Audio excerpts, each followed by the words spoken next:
It seems that a tragic fate always awaits for the archetype of the hunter or the archer in art history. The archer or the hunter is a character that I really like, probably because he is a bit wild, roaming in beautiful forests, usually accompanied by slender horned dogs looking for prey, but also looking, it seems, for a risky adventure.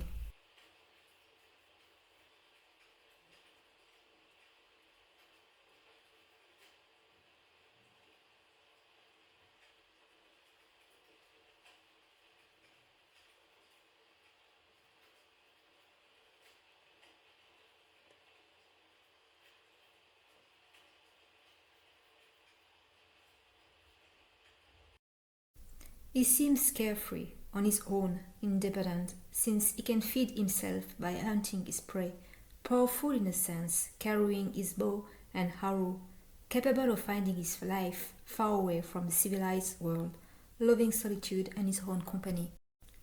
This is how I envisioned the archer or the hunter, and this is how many artists through art and literature have represented it.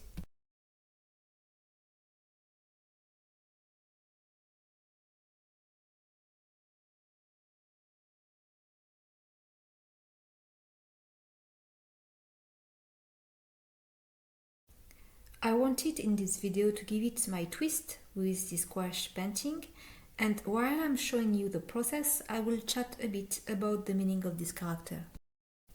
The archer or the hunter has always haunted the myth since the very beginning.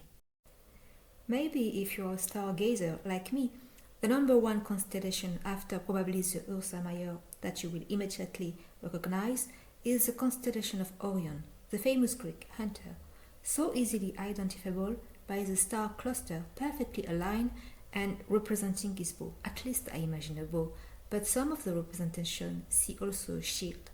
And of course, by his side, the constellation Canis Major, the dog, with the brightest star of the vault of heaven, Sirius. This constellation has always fascinated me since its shape is so intriguing, and it fascinated as well many ancient civilizations who started to give a profound and deep meaning to the representation of the archer.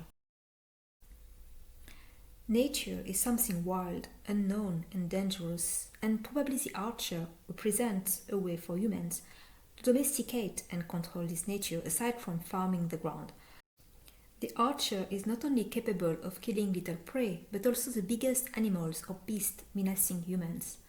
The archer is confronting himself directly to the wildness to the point that he starts to embrace this wildness itself and become almost a dangerous character that probably needs to be tamed by the divine providence. In mythology, but also in some extent in the Bible, there is definitely a negative aspect of the archer who finally is doomed to a fatal and tragic fate.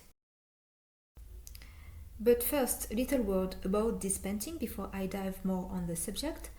I will just here show you a part of the process from start to finish, but I won't extend myself too long on the technicity.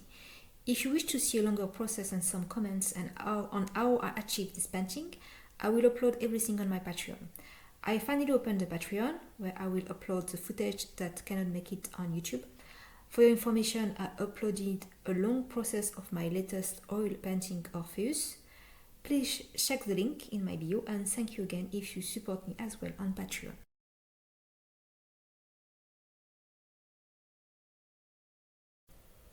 I will just maybe give a little word on the composition. The hunter is the center of the composition, accompanied by two dogs.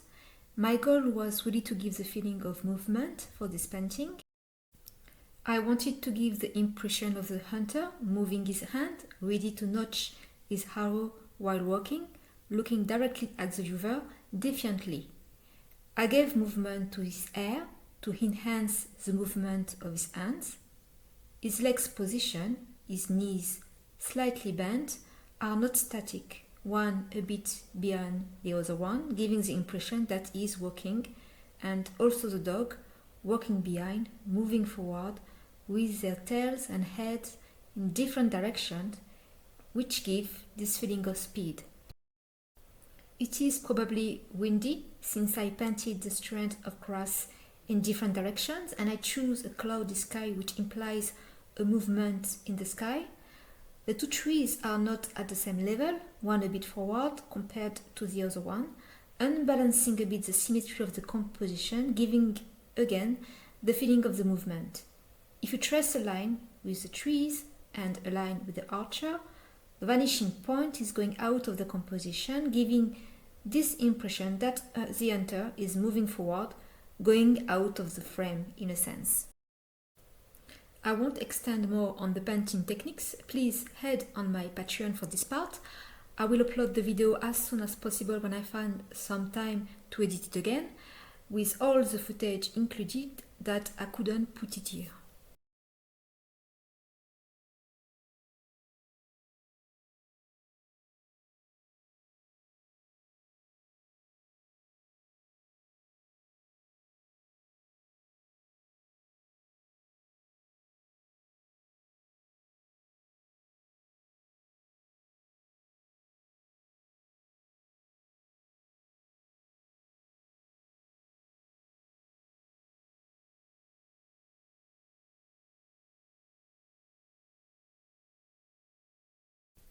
Now back to the meaning of the hunter. This young hunter that I'm painting could be named Hippolytus, the Greek mythologic hero. But let me remind you who is Hippolytus. Hippolytus is the son of Theseus, the Greek antique mythologic king who founded Athens after overcoming the Minotaur. Theseus married Phaedra, his new wife, Hippolytus being the son of his previous wife, an Amazon named Antiope.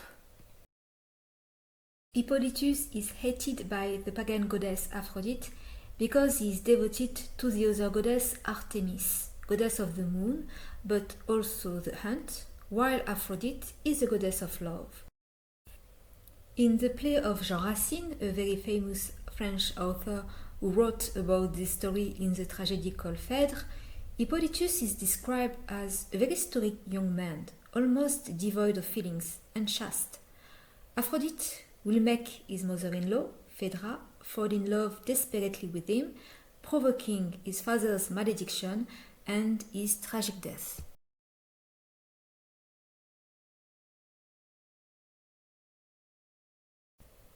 But my young hunter could be also named Acteon, another mythic hero of the Greek mythology, who is transformed into a stag and devoured by his own dogs because he dared to spy on the goddess Artemis while she was having a bath.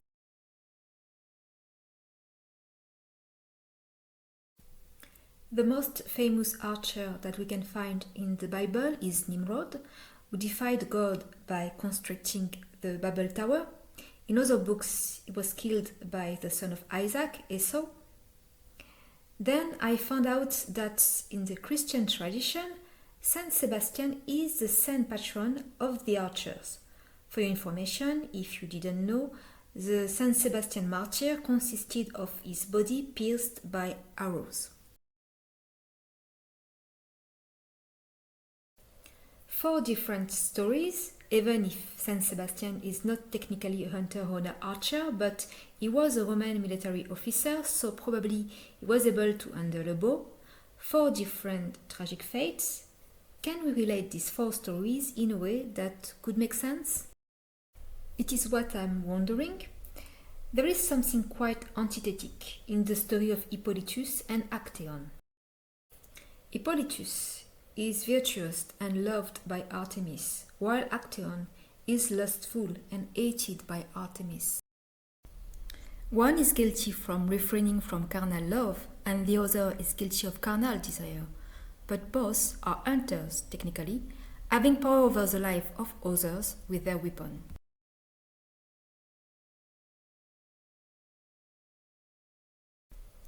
Then comes Nimrod, who challenges God by trying to build up the Tower of Babel, who could be a representation of an arrow trying to pierce the sky, which represents God.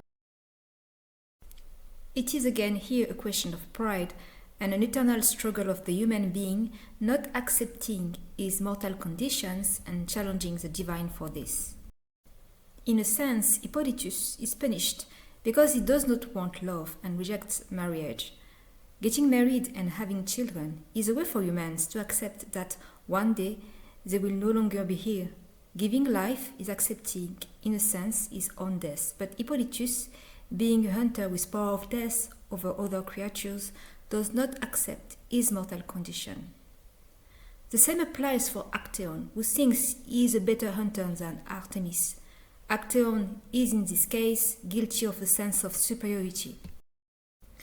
Nimrod has a high esteem of himself as well, and clearly thinks that he will manage to become God and take his place. The hunter is a symbol of determination, of obstination to pursue what he wants. It undeniably has a positive connotation, but it can also be a symbol of cruelty, pride and greed. The Christian interpretation of the archer through the martyr of Saint Sebastian seems to act like a peacemaker between God and humans. Saint Sebastian this time is not the archer, but is pierced by a multitude of arrows, showing his acceptance to death and to his human condition. Acceptance becomes a strength here, since he won't die from his injuries. According to the story, he will miraculously survive from this first martyr. I see through him the hunter whose weapon turns against himself and not against other creatures or against a divinity. Is it a way to tell us that it is within ourselves that we can transcend our human condition? By not pursuing in vain things that we cannot own or be, but accepting and making peace for what simply we are?